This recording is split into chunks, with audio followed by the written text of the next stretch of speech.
What's going on, everyone? Welcome to another episode of 100 Yards of Football Sports Talk Radio. I'll be your host and producer, Logan Landers, and joining me here today to preview the Week 11 matchup between the 2-7 Mississippi State Bulldogs and taking on the Tennessee Volunteers, who are 7-1 and are currently the number 7 ranked team in the nation. Helping me out today from the Elite Sports and Entertainment Network is Jay McLovin. Jay, how are you doing today, and how is this SEC showdown going to go? Yeah, I'm doing great, Logan, and hopefully by tomorrow I'll be doing ecstatic. We'll see what happens in the Florida-Texas game. But anyway, as we talk about Mississippi State versus number 7 ranked Tennessee at 6 p.m. on ESPN, if you want to catch that game, I don't know if it's going to be all that exciting. Mississippi State 2-7, Tennessee 7-1. Nothing real exciting on the Mississippi State side like there is on the Tennessee side. You got quarterback from Mississippi State at Van Buren, who's had about 170 attempts at 97 completions at 1,300 yards and 9 touchdowns, 4 interceptions. Nothing real sexy about that. Just looks like a generic stat line. The 4 interceptions I've never been a big favor of. I felt like, it's much more palatable than, let's say, what some other quarterbacks are doing, but it's just not enough that's going to excite me when you're going up against Tennessee. I think Tennessee and Lama Leva, this guy is like heads above this guy, which is kind of weird. Like, he's got him by 400 yards, but yet they had the exact same touchdown to interception rate. They both have 9 touchdowns and they both have 4 interceptions. So, it's almost kind of like maybe those two kind of wash each other out, and you got to look at the other things, the other intangibles, right? Your running game, defense, things like that, to see where it's going to separate. And I think one of the things where it separates is in that run game. Booth has 472 yards rushing at 3 touchdowns compared to Sampson for Tennessee, who's got 980 yards, almost at 1,000, and 19 touchdowns. It's like, almost quadruple, or not quadruple. It's almost doubled the yardage, and I would say quadrupled, or I don't even know what the word comes after that to say how many touchdowns he's got. He's got 16 more touchdowns. I guess a lot more. A lot more, right? So I think the great disparaging there is can Mississippi State, stop the run game of Tennessee? And I don't see that happening, but we'll get more into it. The wide receiver for Mississippi State in Coleman, he's got 688 yards on 57 catches at 5 touchdowns. A little bit better than Thornton, who has 17 grabs at 401 yards and 3 touchdowns. But when you look at, how much they're running the ball and things like that, it kind of tells you why Thornton's numbers are a little bit lower than Coleman's, to keep that in perspective.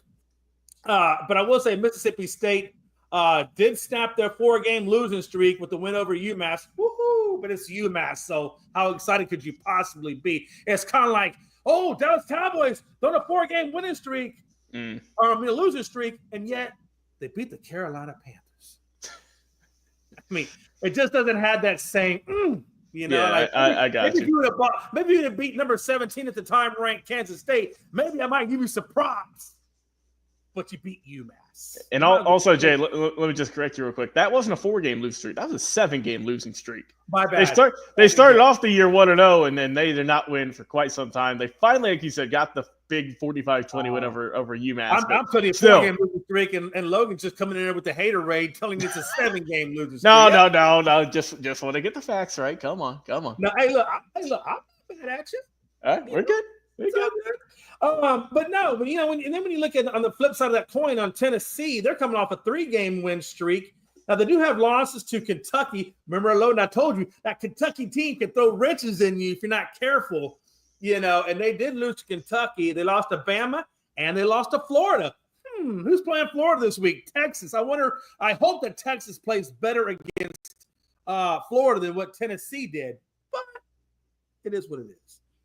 And did I say that right? No. My bad. No. Guys, I'm sorry. I had that backwards. Lord Jay, what's wrong with you, son? No, they had 3. They come off a 3-game win streak against Kentucky, Bama, and Florida. I'm sorry, Logan. I had that backwards. I had it flipped. Kids, That's why it's really important to read your handwriting in grade school. I'm just going to tell you. We're educating the masses. That's my educational state. I apologize. I had that flipped. UK, Bama, and Florida were the 3-game win streaks. And that's a hell of a win streak, not so much the UK game, but definitely the Bama and the Florida. Yep, good wins. That's good stuff. Which, by the way, that was the 2 losses that they had. It was Tennessee and Georgia. Those were the 2 losses that Bama had. I know we were talking about that in a previous episode.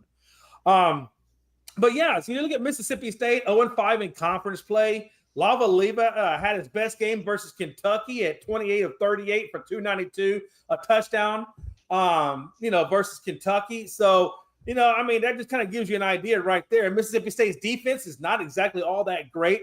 As a matter of fact, Mississippi State's quarterback Van Buren is averaging 27.6 points per game with the worst defense in SEC statistically. So statistically, Mississippi State is the worst defense in the SEC. Okay, that just kind of gives you an idea of what you could expect out of Tennessee, especially Samson. I think Samson's going to run all over these people. Yeah. But yeah, again, Mississippi State, they allow 461 yards per game. They give up 75 yards or more.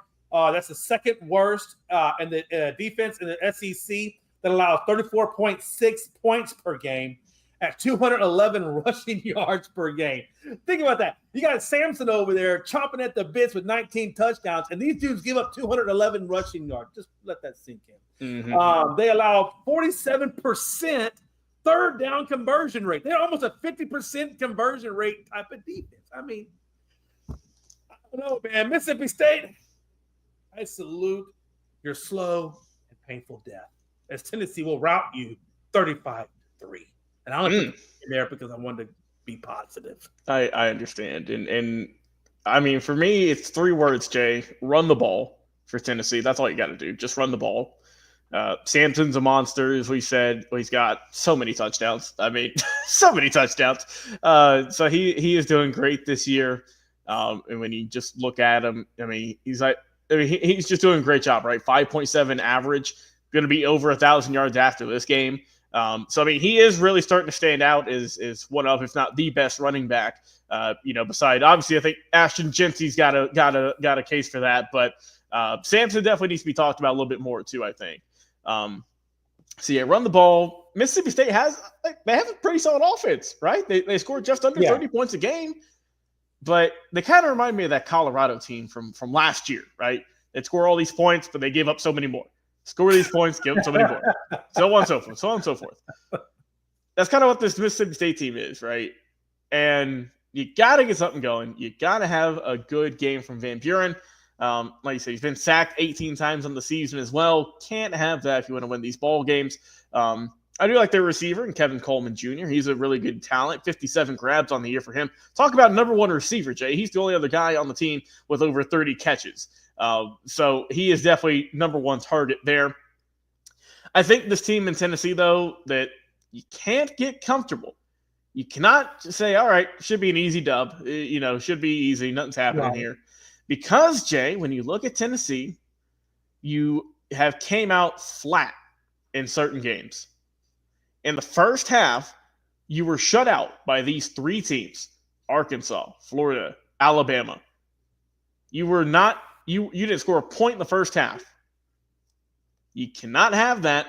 If you're Mississippi State, you hope that happens, and their defense has to come to play if that's going to be the case. I don't see that happening, but just an interesting stat to throw out there. Tennessee, obviously, we know 7-1 on the year, only 1 loss on the season. And I mean, honestly, this is their 1 loss of the year. As we know, came to Arkansas, which is, I mean, Jay, that should have been a game they should have won, honestly. Yeah.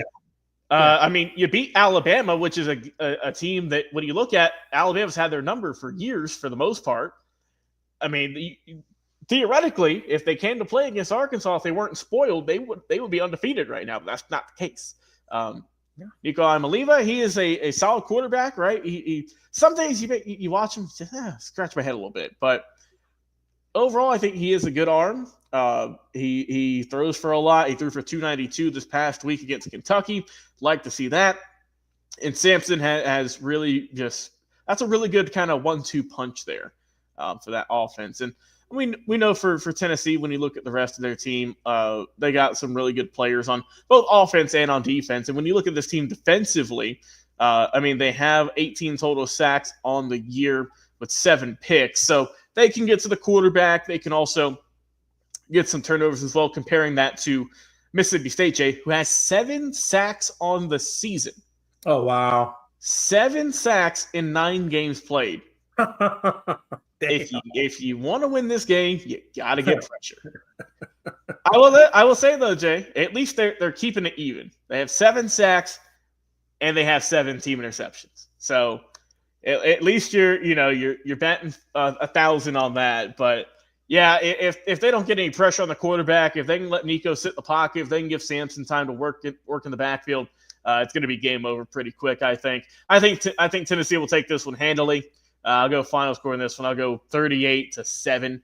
I'll be a little bit nicer, Jay. I'll give him a touchdown. How about that? All right. Jay, what are your final thoughts, my friend, before we wrap this up here? Yeah, one thing I failed to mention I wanted to talk about was, when you look at this matchup between Tennessee and Mississippi State, the all-time matchup of it is, or the all-time standing of it is 29-16-1 versus Mississippi State in favor of Tennessee. And the last time these guys met was 2019, and Tennessee won that game 20-10. So the one final point I wanted to make is I feel like this game for Tennessee is a tune-up game getting ready for Georgia, who they play on November 16th. Very well could be. Very well could be. It's going to be interesting, man, to see how this game goes. I think Texas will take this one easy, but if you're in the comments, let us know. Do you see an upset? Or do you think Tennessee will roll and continue their very dominant season? Once again, for Jay McLovin from the Elite Sports Entertainment Network, I've been your host and producer, Logan Landers. Until next time, everyone, we'll see you again on another